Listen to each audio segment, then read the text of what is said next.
Hi friends, எல்லோருக்கும் வணக்கம். எல்லோரும் எப்படி இருக்கீங்க? நல்லா இருக்கீங்களா? இன்றைக்கி அடுத்த பார்ட்டு தான் பார்க்க போகிறோம். அதுக்கு முன்னாடி நீங்கள் செய்ய வேண்டிய விஷயம் என்ன அப்படின்னு கேட்டிங்கன்னா, மறக்காமல் நம்ம சேனலை சப்ஸ்கிரைப் பண்ணிக்கோங்க.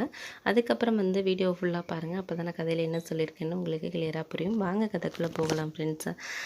நான் அவங்கள டிவி பார்க்க வாங்க அப்படின்னு கூப்பிட்டேன். சரின்ட்டு ஓங்க போகலாம் அப்படின்னு சொல்லிட்டு அவங்க டிவி பார்த்துக்கிட்டு இருந்தாங்க. அதுக்கப்புறம் எங்களுக்குள்ளே உங்களுக்கு பிடிச்ச விஷயங்கள் அதெல்லாம் பற்றி நாங்கள் பேசிக்கிட்டு இருந்தோம். ரொம்ப அவங்க சந்தோஷமாக இருந்தாங்க. அவங்க ஒரு விஷயம் சொன்னாங்க. அது எனக்கு ரொம்ப பிடிச்சிருந்துச்சு.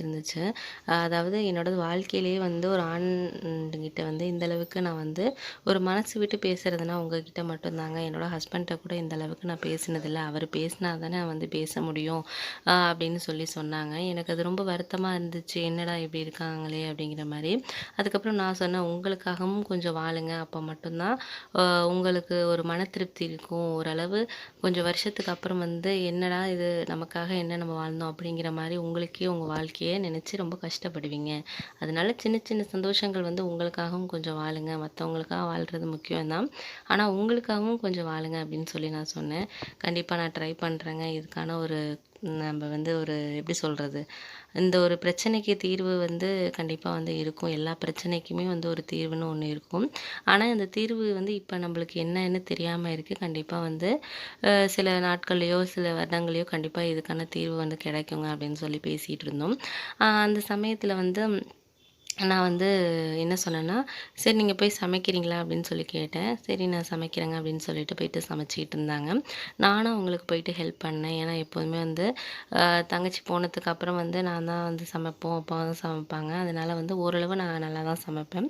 அதுக்கப்புறம் அவங்களுக்கு காய்கறிலாம் கட் பண்ணி கொடுத்து ஹெல்ப் பண்ணிக்கிட்டு இருந்தேன். அவங்க ஒரு மாரி அவங்களோட முகமே மாறுனுச்சு. என்ன அப்படின்னு கேட்டதுக்கு, "இல்ல இந்த அளவுக்கு நீங்க எனக்கு ஒரு சப்போர்ட்டிவா இருக்கீங்க. உங்கள மாரி ஒரு ஹஸ்பண்ட் எனக்கு கிடைச்சிருந்தா கண்டிப்பா என் வாழ்க்கை நல்லா இருந்திருக்கும்" அப்படிங்கிற மாரி சொன்னாங்க. எனக்கு அது ஒரு மாரி கஷ்டமா தான் இருந்துச்சு. இருந்தாலும் பரவால்ல விடுங்க. நான் உனக்கு இப்போ சப்போர்ட்டிவா இல்ல. எப்போதுமே நான் சப்போர்ட்டிவா உங்களுக்கு இருப்பேன் அப்படின்னு சொல்லிட்டு நான் சொன்னேன். என்னங்க இன்னும் 2 நாளைக்கு மட்டும் தானே நீங்க சப்போர்ட்டிவா இருப்பீங்க. அதுக்கப்புறம் தான் நான் ஊருக்கு போயிடுவேனே அப்படின்னு சொன்னேன். ஊருக்கு போனாலும் என்ன, நீங்க என்னோட ஃபோன்ல பேசலாம். உங்களோட கஷ்டங்கள என்கிட்ட ஷேர் பண்ணலாம். எப்போதுமே நம்ம வாழ்க்கையில உறவுகள தாண்டி யாருமே முகம் தெரியாத ஒரு ஆளா இருந்தாலுமே நம்மளோட சில கஷ்டங்கள் கண்டிப்பா அவங்ககிட்ட ஷேர் பண்ற ஒரு பர்சனா இருப்பாங்க. அது உறவா தான் இருக்கணும் அப்படிங்கிறது இல்ல. அதையும் தாண்டி நம்ம மனசுக்கு ஒரு கஷ்டங்கள ஷேர் பண்ணக்கூடிய ஒரு ஆளு, நமக்கு ஒரு நல்லது கெட்டது சொல்லக்கூடிய ஒரு ஆள் கண்டிப்பா யாராச்சும் இருக்க தான் செய்வாங்க அவங்கவங்க வாழ்க்கையில. அது மாதிரி உங்க வாழ்க்கையில நான் இருந்துட்டு போறேன் அப்படின்னு சொல்லிட்டு நான் சொன்னேன் அவங்ககிட்ட. நீங்க இந்த அளவுக்கு எனக்கு நம்பிக்கையா சொல்றது ரொம்ப சந்தோஷங்க அப்படின்னு சொன்னாங்க. அதுக்கப்புறம் நாங்க துணியெல்லாம் துவைச்சுட்டு சமைச்சு முடிச்சுட்டு துணியெல்லாம் துவைச்சாங்க. அதுக்கப்புறம் அத காய போடுறதுக்காக போனோம்.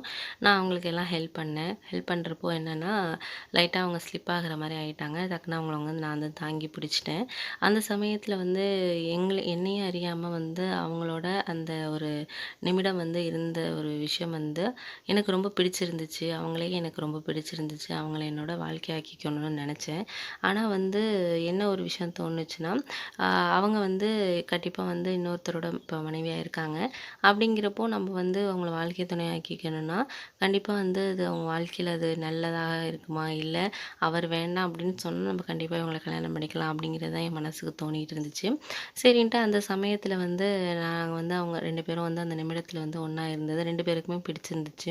அதுக்கப்புறம் நாங்க கீழ இறங்கி வந்துட்டோம். கீழ இறங்கி சாப்பிட்டு முடிச்சுட்டு, என் ரூமுக்கு வரீங்களா? அப்படின்னு நான் சொல்லி கேட்டேன். அதுக்கு எதுக்கு அப்படின்னு கேட்டாங்க. என்னோட சின்ன வயசு ஃபோட்டோஸ்லாம் இருக்கு. நான் உங்களுக்கு காமிக்கிறேன் அப்படின்னு சொன்னேன். அதுக்கப்புறம் 2 பேரும் எங்க அம்மாவோட ஃபோட்டோ, அதுக்கப்புறம் தங்கச்சியோட மேரேஜ் ஃபோட்டோஸ்லாம் எங்க வீட்ல தான் இருந்துச்சு. எல்லாமே பார்த்துக்கிட்டு இருந்தோம். ரொம்ப நல்லா நடத்தியிருக்கீங்க தங்கச்சி மேரேஜ் அப்படின்லாம் சொல்லிட்டு இருந்தாங்க. அப்ப அந்த சமயத்துல என்னையும் அறியாம நானும் அவங்களும் ஒரு பக்கத்துல இருந்த அந்த நிமிஷங்கள் நாங்க ஒண்ணாகுறதுக்கு ஒரு முக்கிய காரணமா இருந்துச்சு. ஏன்னா அவங்க இத்தனை வருடங்கள் ஆகியும் ஒரு சந்தோஷங்கிறதே இல்லாம இருந்தாங்க. எனக்கும் முதல் முறையாக அவங்களோட ஒரு தீண்டல் கிடைச்சது கண்டிப்பா ஒரு சந்தோஷமான நேரமா இருந்துச்சு. நானும் அவங்களும் ரொம்ப சந்தோஷமா இருந்தோம். அன்னைக்கு என் வாழ்க்கையிலேயே மறக்க முடியாத நிமிடங்கள் அப்படின்னு சொல்லலாம். அந்த அளவுக்கு ஒரு சந்தோஷமான நிமிடங்களா தான் இருந்துச்சு. எனக்கு அது பிடிச்சும் இருந்துச்சு. 2 பேரும் ரொம்ப சந்தோஷமா இருந்தோம். அதுக்கப்புறம் ஈவினிங் அத்தையும், அப்பாவும் வந்துட்டாங்க. வந்ததுக்கப்புறம் அவங்க மறுநாள் ஹாஸ்பிட்டல் அவங்கள அழைச்சிட்டு போயிட்டு காமிச்சுட்டு, ஊருக்கு கிளம்புறேன் அப்படின்னு கிளம்பிட்டாங்க. நான் அவங்களோட ஃபோனில் வந்து பேசிட்டு தான் இருந்தேன். எங்களோட உறவு வந்து நீடிட்டு தான் இருந்துச்சு. அப்போ அந்த சமயத்தில் தான் வந்து ஒரு முக்கியமான ஒரு விஷயம் நடந்துச்சு. என்ன அப்படின்னு கேட்டிங்கன்னா, அவங்களோட ஹஸ்பண்ட் வந்து அங்கேயே வந்து வெளிநாட்டிலேயே வந்து வேற ஒரு பொண்ணை வந்து கல்யாணம் பண்ணிக்கிட்டு அவங்களோட வாழ்ந்துக்கிட்டு இருக்காங்க. அதனால தான் வந்து இந்த பொண்ணை பார்க்க வரல அப்படின்னு சொல்லிட்டு இவங்களுக்கு ஒரு செய்தி வந்திருக்கு. அது உண்மையாகவும் ஆயிருக்கு. அதுக்கப்புறம் அத்தை ஃபோன் பண்ணி கேட்டதுக்கு அவங்க பையன் என்ன சொல்லிட்டாங்கன்னா, நான் அந்த பொண்ணோட வாழ முடியாதும்மா. எனக்கு இங்கே கல்யாணம் ஆயிடுச்சு. எனக்கு ஒரு குழந்தையும் இப்போ வந்து பொறக்க போகுது அப்படிங்கிற உண்மைய அவர் சொல்லியிருக்காரு. அத கேட்ட இவங்களுக்கு ரொம்ப அதிர்ச்சியா இருந்துச்சு. அத்தைக்கும் ரொம்ப அதிர்ச்சியா இருந்திருக்கு. அவங்க மருமகளுக்கும் அதிர்ச்சியா இருந்துச்சு. ஆனா எனக்கு வந்து ரொம்ப சந்தோஷமா இருந்துச்சு. பரவால்ல அவங்கள நம்ம கல்யாணம் பண்ணிக்கலாம் அப்படிங்கிற மாரி இருந்துச்சு. அதுக்கப்புறம் அத்தைக்கிட்ட வந்து ஒரு மனசு வந்து ரொம்ப கஷ்டப்பட்டுக்கிட்டு இருந்தாங்க. அந்த சமயத்தில வந்து அப்பா சொன்னாங்க, "நம்ம ஊருக்கு போய் வேணா பார்த்துட்டு வருவோமாடா?" அப்படின்னு சொல்லி அப்பா சொல்லிட்டு இருந்தாரு. சரின்ட்டு அப்பாவும் நானும் கிளம்பி போனோம். கிளம்பி போயிட்டு ஊர்ல வந்து பேசிட்டு இருந்தோம். அப்போ வந்து நான் அத்தைய கூப்பிட்டு தனியா பேசினேன். "அத்தை உங்ககிட்ட நான் கொஞ்சம் பேசணும். நீங்க சம்மதமா உங்களுக்கு?" அப்படின்னு சொல்லி சொன்னேன். "என்னடா என்கிட்ட தனியா பேச வேண்டியது இருக்கு?" அப்படின்னு சொல்லி சொன்னாருங்க. சரி ஓகே அப்படின்னு சொல்லிட்டு 2 பேரும் பேசிக்கிட்டு இருந்தோம். பேசினப்ப வந்து, "இது மாதிரி ஆயிட்டேடா, அந்த பையன் இப்படி ஏமாத்திட்டானே, அவன் முன்னாடியே சொல்லியிருந்திருக்கலாம்ல. இத்தனை வருஷம் என்னை ஏமாத்திட்டு இருந்திருக்கான்டா" அப்படின்னு சொல்லி அழுதாங்க. "நீங்க கவலைப்படாதீங்க அத்தை. உங்க மருமகள வந்து நான் கல்யாணம் பண்ணிக்கலாமா? எனக்கு அவங்கள பிடிச்சிருக்கு. நீங்க என்ன வாழ்க்கை துணையா அமைச்சு வைப்பீங்களா?" அப்படின்னு கேட்டேன். "என்னடா சொல்ற? உனக்கெல்லாம் பெரிய மனசுடா. கண்டிப்பா வந்து அந்த பொண்ணு வாழ்க்கைய வந்து நம்ம கெடுக்கக்கூடாது.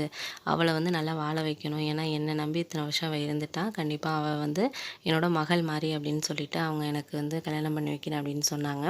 அதுக்கப்புறம் வந்து அப்பா கிட்ட இந்த முடிவை சொன்னோம். அப்பாவும் வந்து ஒரு பொண்ணோட வாழ்க்கை நம்மளால வந்து நல்லபடியா இருந்தா சரிதான் அப்படிங்கிற மாரி அவரும் யோசிச்சாரு. சரின்ட்டு அவங்களே வந்து எனக்கு திருமணம் பண்ணி வச்சாங்க. திருமணம் வந்து எல்லாரும் முன்னாடியும் தான் வந்து எல்லாரையும் வந்து சொந்தக்காரவங்கள்ட்டலாம் சொல்லி நல்லபடியா வந்து செஞ்சாங்க. அதுக்கப்புறம் வந்து இப்போ என்னோட பிஸ்னஸும் நல்லா போயிட்டுருக்கு. நானும் அவங்களும் திருமணம் பண்ணிக்கிட்டு ரொம்ப சந்தோஷமா எங்க அப்பாவோட வாழ்ந்துகிட்டு இருக்கோம். அத்தையும் எங்க கூட தான் இருக்காங்க. அவங்க பையன் வேண்டாம் அப்படின்னு அவங்க சொல்லியாச்சு. எங்களோட தான் வந்து அத்தை வந்து இருக்காங்க. நாங்க இப்போ ஒரே வீட்ல ரொம்ப சந்தோஷமா இருக்கோம். எனக்கு இப்போ வந்து ஒரு குழந்தை பிறந்திருக்கு. என்னோட பிஸ்னஸ்க்கும் அவங்க ஹெல்ப்ஃபுல்லா இருக்காங்க. அவங்களும் வந்து வீட்லயே வந்து துணி தச்சு குடுத்து அந்த மாரி வந்து அவங்களும் 2, 3 பேர வச்சு வேலை பார்த்துக்கிட்டு, அவங்களும் ஒரு பிஸ்னஸ் பண்ணிக்கிட்டு, அவங்களும் வந்து ஒரு வருமானத்த சேர்த்துருக்காங்க. இப்ப நாங்க வந்து ஒரு வீடு வாங்கியிருக்கோம். அந்த வீட்டுக்கு வந்து புதுசா ஒரு வீடு வாங்கியிருக்கிறது வீட்டுக்கு வந்து போகலாம் அப்படிங்கிற ஒரு ஐடியால தான் சொல்லிக்கிட்டு இருக்கோம்.